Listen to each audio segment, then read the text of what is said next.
Good afternoon, everyone. This is Dr. Hart here with you, and I am recording today on depression or depressive disorders.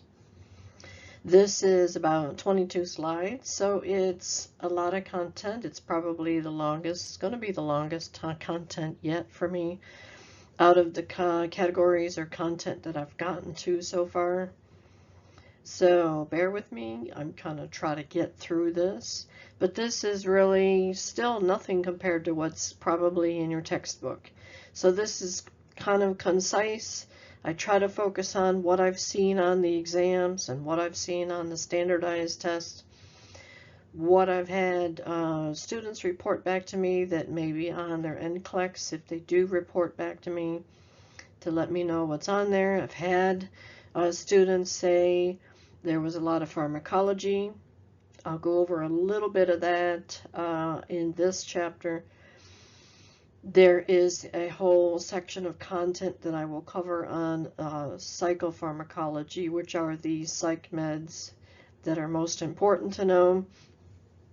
Mental health was my specialty in my practice, nursing practice, so this is where I know the most material and fundamentals. I touch on some fundamental concepts as well. After this, I'll do some practice questions on depressive disorders so that you can watch this and then kind of reinforce what you learn from this lecture content. Okay, so let's get started. So our mood is our emotions, how we feel. Are we sad, glad, mad, angry, anxious? This is how your patient is feeling. These are their emotions that they're having at that time. They're the difference between mood and affect. Their affect is how they're going to present. Affect is how the patient is going to present to you. What they're going to show you, how are they going to look, what are they going to say, what's their facial expression and things like that. What's their personal hygiene going to look like? I'm going to talk about that too. And what they're most at risk for, what medications are used, what treatment modalities are used for depression. Okay, so we have mood and affect. Mood is our emotions. Affect is how we present, how we look. Depending on those emotions that are happening to us. And the depression is an dysfunctional change in those moods to the point where someone may have difficulty sleeping, not any desire to eat. They may not have a desire to even get out of bed or leave the house, take care of their personal hygiene, take a shower, things like that. And that's how depression can severely affect an individual in their functioning. And in the mental health disorders, the DSM-5 is the statistical manual that is used by the psychiatrist to diagnose someone with depression, schizophrenia, bipolar, all of the mental health disorders. They will follow certain criteria. The person has to fall within a certain level of criteria to qualify for that diagnosis. Okay, I'm going to start with most serious levels, like I did with bipolar, and I do with the bipolar disorder. I start with the most serious level of bipolar, and I go to the least serious. So the most serious of the depressive disorders is major depressive disorder. And this is the one that I see the most on the standardized exams. As I'm testing the students and I'm walking around, I'm kind of trying to look a little bit at the test questions. Sometimes the students will report back and let me know what was on it, because I don't have, in the university where I was teaching, the instructors have no, in the standardized testing, they have no input. They don't know what's going to be on it. They don't get to see the test questions. So they can only cover the content that they feel is most important. So I will have either see, if I see on the screen, I'll take notes, or if a student lets me know what was on the most or something. Sometimes they'll talk about what questions were the most difficult, and we'll discuss that with the students. So major depressive disorder, abbreviated MDD. Okay, this is a depressed mood. These patients have lost interest in being with people, interpersonal relationships. They're having trouble keeping employment. And that's a big, big part of the DSM-5, the statistical manual that will diagnose the mental health disorders. How often are they having these episodes? How is it affecting their daily living? How is it affecting their ability to keep occupational employment? This is the criteria that the psychiatrist will use to diagnose someone with depression. Symptoms are there for at least 2 weeks. No history of manic behavior, so manic behavior would indicate more like bipolar disorder with the ups and downs in the mood, ups and downs. Okay, manic behavior would be up here, depressive down here. So it used to be called manic depressive disorder, now it's bipolar. And if the major depressive disorder isn't caused by any other substance use, withdrawal, or intoxication of any other, or any other medical condition, and I'll talk about those a little bit.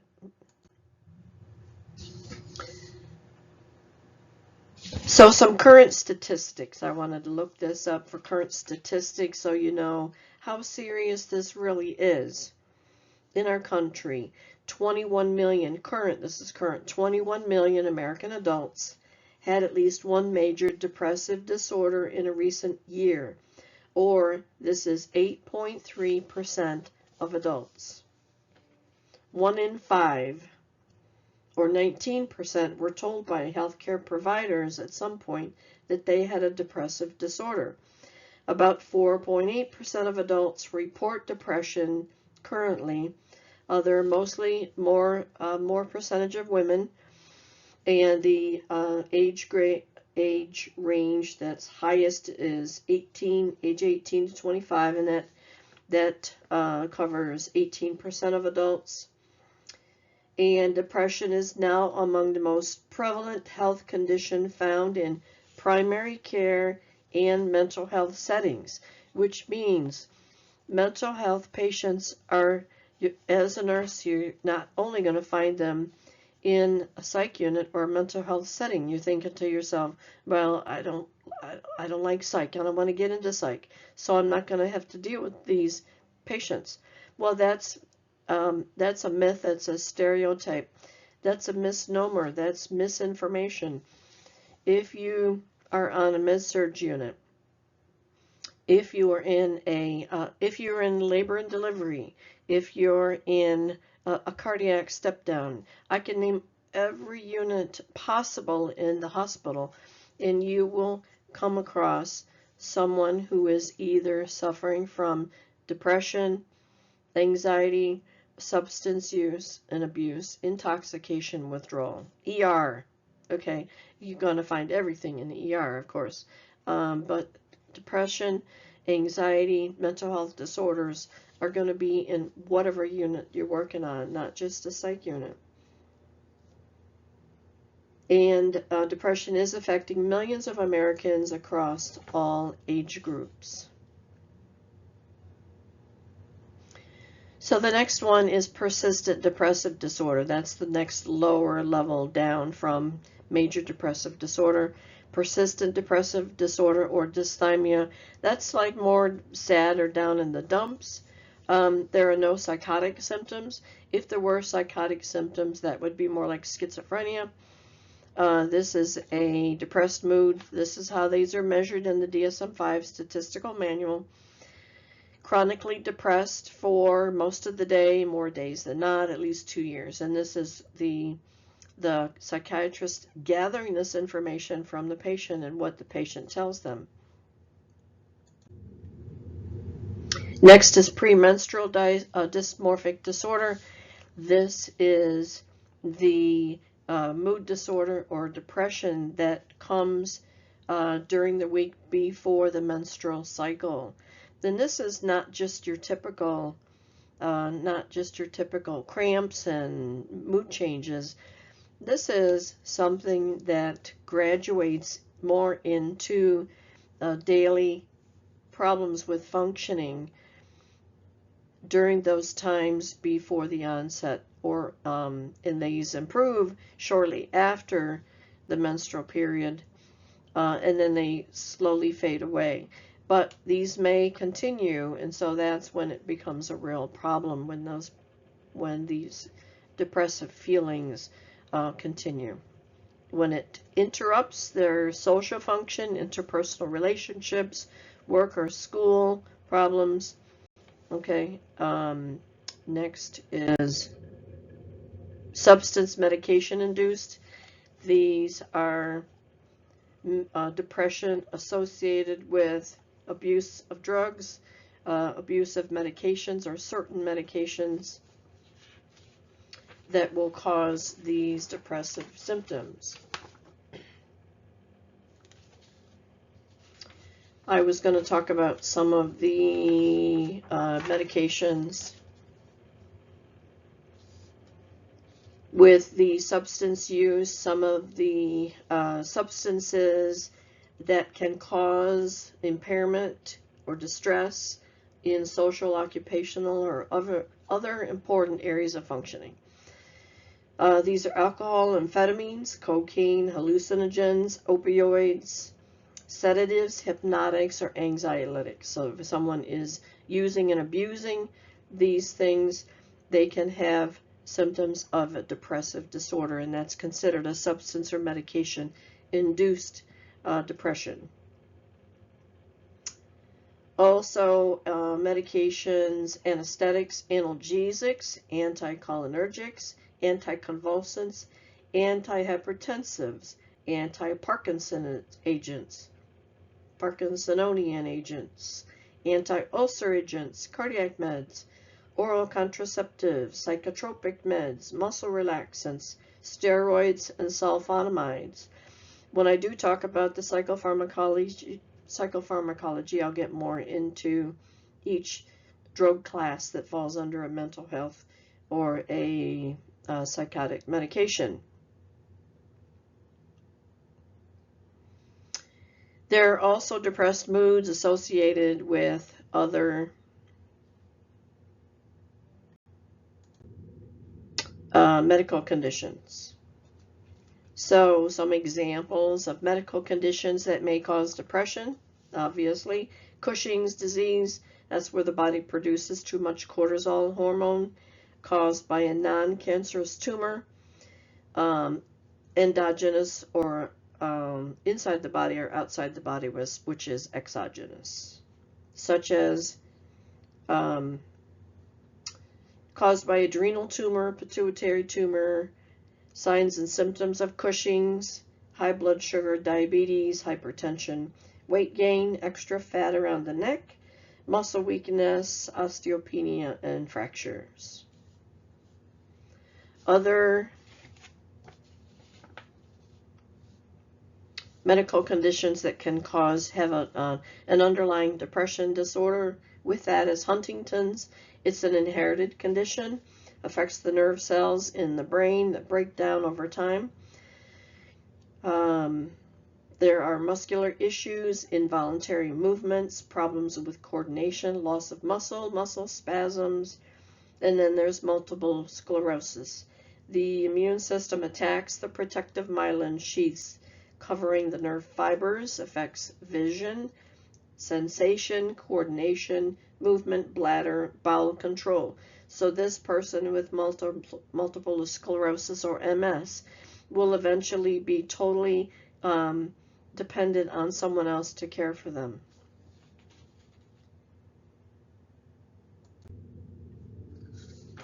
predisposing or risk factors for depression. I'm going to focus on the biological theories. There is a large genetic link that's been suggested in a lot of studies of depression. That is the main biological feeling that depression is genetic. Okay, these depressive illnesses may also be related to deficiencies of the neurotransmitters of the following: norepinephrine, serotonin, and dopamine. And I'll talk about that a little bit when I get to psychopharmacology. Also, acetylcholine has been added.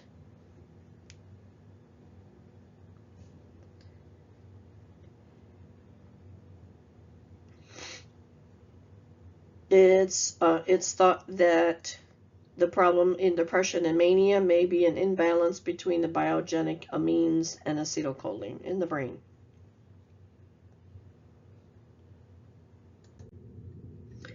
Senescence is the gradual deterioration of function with aging, and so anyone going through this, unless they have very good coping skills, they may this may progress into a full-blown depression.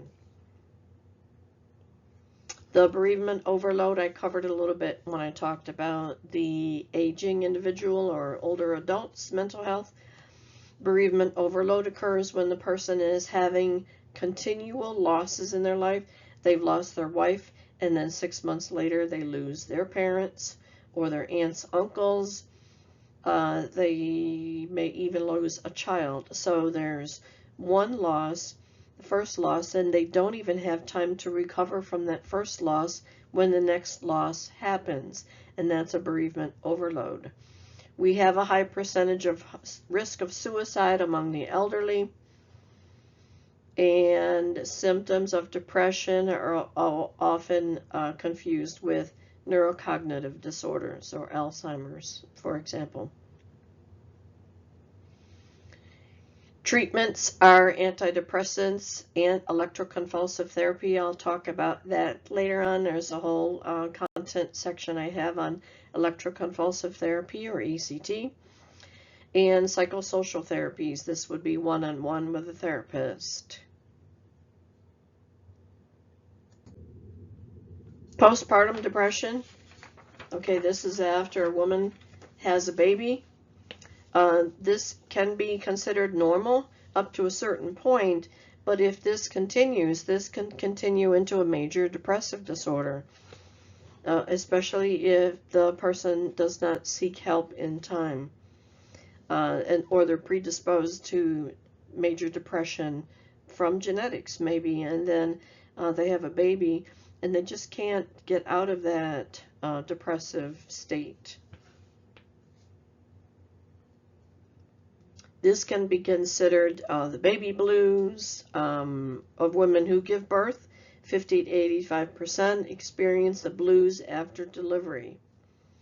This is moderate depression, is 10 to 20% severe, is about 1 or 2 out of 1,000 postpartum women. These symptoms of moderate postpartum depression: mood varies. Again, this is from the DSM-5. This is how the person is diagnosed with postpartum depression. Mood varying from day to day, with more bad days than good. Sleep disturbances, loss of libido, loss of appetite, irritable, fatigue. The symptoms may develop during the first few weeks following birth, but may also occur later on. They include worry, sadness, and fatigue after having the baby. These symptoms affect about 80% of mothers and usually subside on their own within a week or two. But if they continue again, that person is going to have to seek help. And the tough part with this, I'll just say too, say the mother has just had a baby and she is breastfeeding, she's going to be limited on what medications she can take, and so that makes it even tougher. Then if she has no daycare, no one to take care of the child, it's going to be tough for her to attend therapy, and so on and so forth. That's what those things that make it much difficult for young mothers. Some people, everyone has problems with emotions and are sad from time to time. But when it starts to affect, again, as I mentioned, interpersonal relationships, being able to maintain a job, if the person is having problems at work, and then they lose their employment, so then it's really beginning to cause a lot of issues for the person.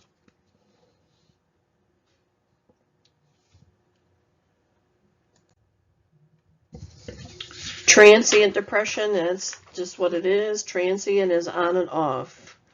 This is the lower level of depression. It's not happening all the time. It's just off, on and off.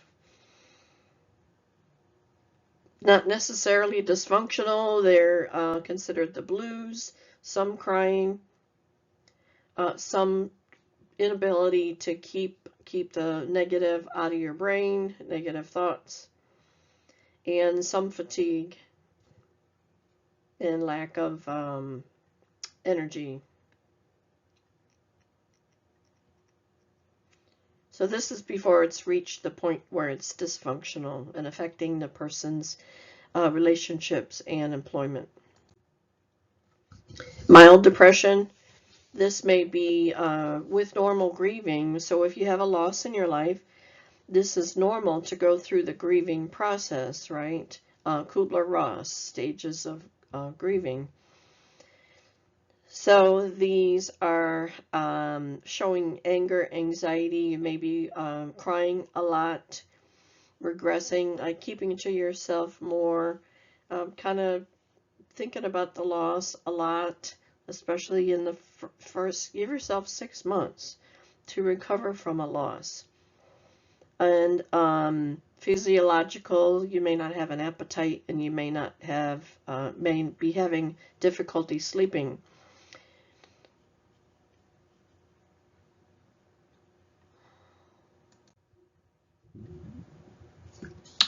Moderate depression, okay, main symptoms. The main symptoms with moderate depression or dysthymic disorder.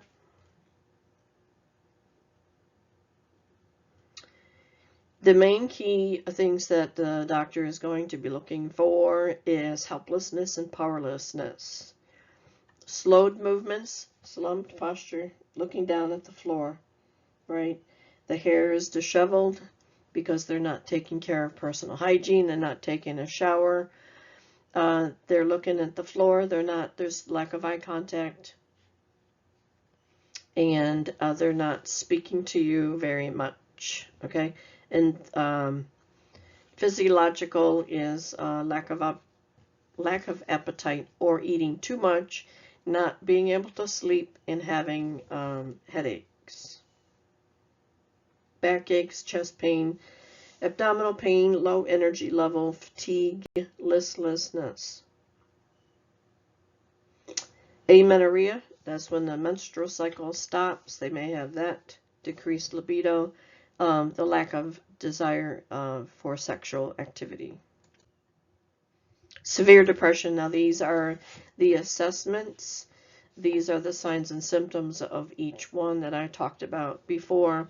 For severe depression, you're going to see feelings of total worthlessness, total despair.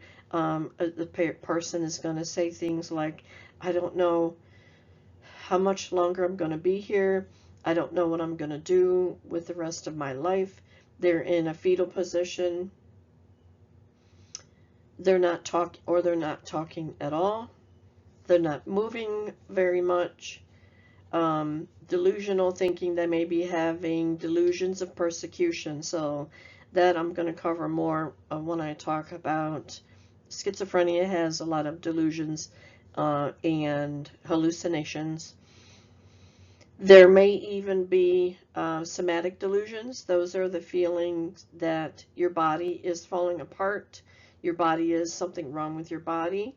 Soma means body, so just remember it that way. I'm going to talk about, there is content I have to cover on somatic disorders. There may be confusion, and the most important of these is the risk of suicidal thoughts. Okay, physiologically there might be a slowing down of the body. Everything is moving slower.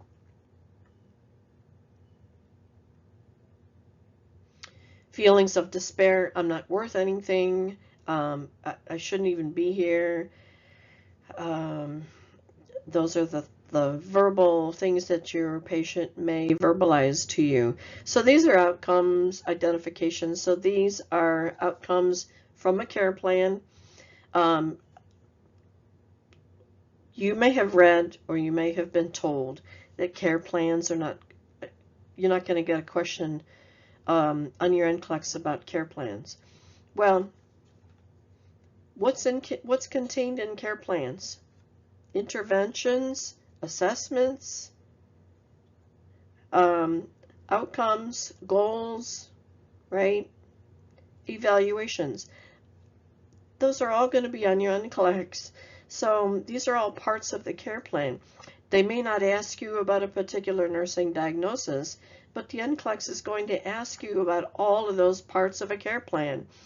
And guess what? With the next gen questions, you may also receive on your NCLEX questions that show you a care plan and or signs and symptoms that your patient is having, or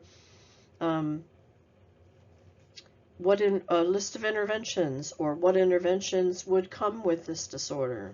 Okay, those kind of things. So this is a list that is used on the care plan in the care of a depressed patient. Okay, these are goals for them. Eating well-balanced diet, sleeping 6 to 8 hours, bathing, washing, combing hair. Those basic adults ADLs, activities of daily living. They're washing their hair, and they're combing their hair, and they're dressing and getting dressed without assistance. Complicated grieving is a nursing diagnosis example.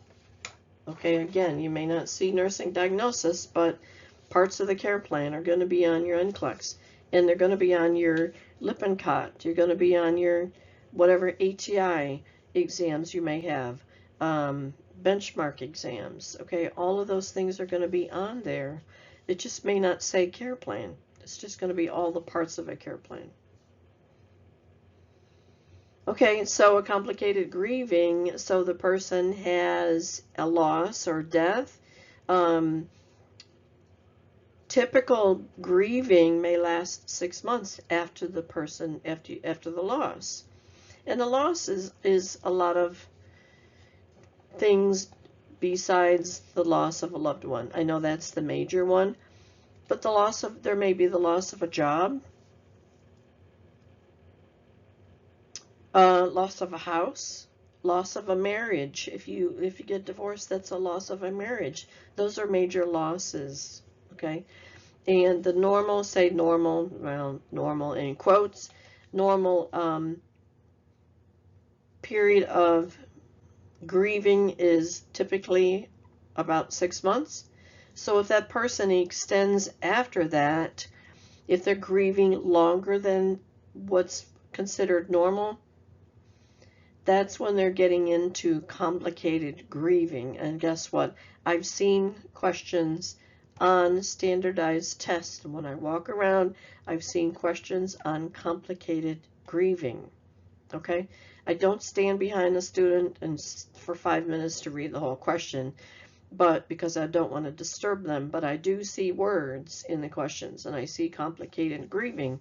So I know that that's covered on your testing. So this is something that extends beyond what's considered normal 6 months of grieving. Your care plan may have short-term goals and long-term goals.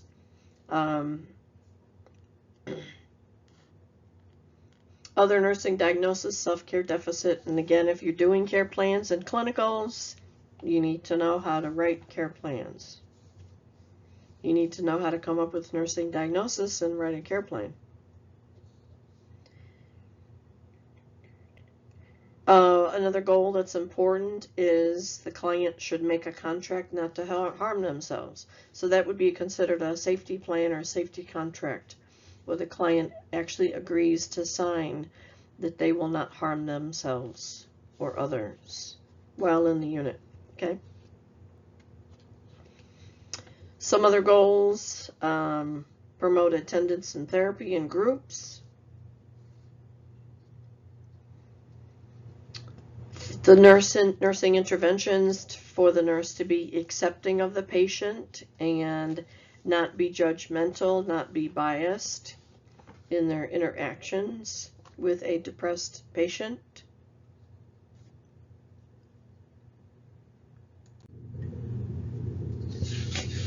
Evaluation of complicated grieving, reassessment would be conducted to find out if the patient has met their goals that are in the care plan. And you would determine if the client has successfully achieved their objectives by asking these questions. Has the patient discussed the loss with staff and family members? Being willing to discuss your problems with the therapist or anyone on the unit is part of the grieving process and will help the patient to move along in their grieving. Is the patient able to verbalize feelings and behaviors, okay, or are they just isolating in the room, staying by themselves and not talking to anyone? Treatment modalities. Individual therapy, group therapy, family. It's good to get the family involved if you can. Cognitive therapy and ECT, which I'll talk about later on. Good old psychopharmacology. These are these are just a few of the medications. These are the drug class. The drug class is tricyclics. The main medication that you might be tested on is amitriptyline.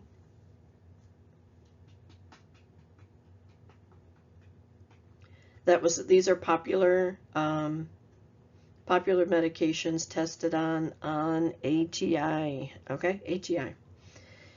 Selective serotonin reuptake inhibitors, fluoxetine, that's Prozac. Monoamine oxidase inhibitors, these are all drug classifications. MAOIs, the main medication you may be tested on is phenelzine. Heterocyclics is trazodone. Trazodone is very common. It is in the class of antidepressants, but it makes you drowsy. So guess what? It's used a lot for sleep. Very common, used for sleep. Serotonin, norepinephrine reuptake inhibitors. The example here is venlafaxine, brand name Effexor. Just to mention, your book probably has a list of all the antidepressants and the drug classes. Make sure you study those.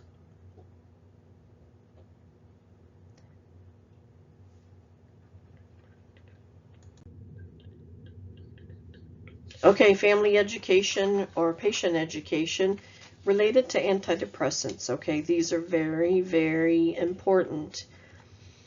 Antidepressants take 4 to 6 weeks to begin working. Let me say this again. Antidepressants will take 4 to 6 weeks to begin working. So when your patient comes back and says, my antidepressant wasn't working, so I stopped taking it. So it's very important to encourage your patient, educate them on the fact that it does take 4 to 6 weeks for them to begin working. They should not be discontinued, okay, until they speak to their doctor. Do not stop abruptly. They should report to their healthcare provider the following: any sore throat, fever, malaise, yellow skin, bleeding, bruising, persistent vomiting, headaches, rapid heart rate, seizures, stiff or sore neck, chest pain. Okay, the sore throat, fever, malaise, that has to do with any risk of infection or low low white blood cell count, which I will cover in the next lecture when I'm talking about certain psychotic medications. Rise slowly from sitting position because there can be a drop. Some of them cause a drop in blood pressure. Maintain good oral hygiene or oral care because some of them cause dry mouth. Anticholinergics cause dry mouth. Risk for suicide upon initiation. Okay, let's talk about that. So your patient with major depression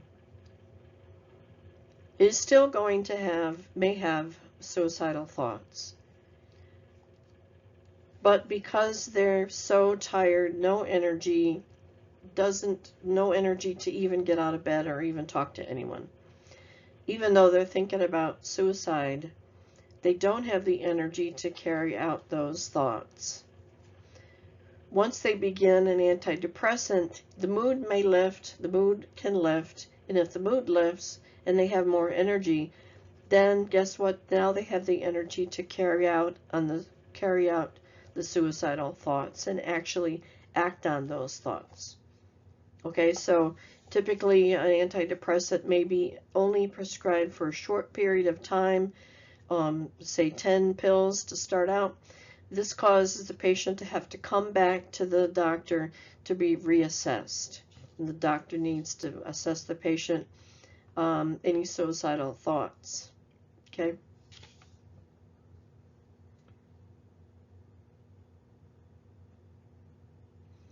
So the nurse should be particularly alert to sudden lifts in mood and alert that to the doctor. More patient and family education on this is in particular with when taking MAOIs, which are monoamine oxidase inhibitors. This is drug classification of antidepressant. Okay, this is the list of foods that should not be consumed while taking MAOIs. To do so could cause a life-threatening hypertensive crisis. What's a hypertensive crisis? Obviously, a way high blood pressure. The heart can be affected. It can cause death. Okay. Avoid smoking while receiving tricyclic therapy. Smoking increases the metabolism of tricyclics, may require an adjustment in the dose. Avoid drinking alcohol while taking antidepressants. These drugs potentiate the effects of each other. Do not use other medications, no over-the-counter medications without the doctor's approval. Okay, so that's what you should know about MAOIs in particular, which is a drug classification of antidepressants. Okay, and that's it for today. We will see you on the next one. I am going to cover next suicide. This is the suicide prevention content that kind of goes along with depression. And then I'll cover the psychopharmacology. Okay? All right, have a great day.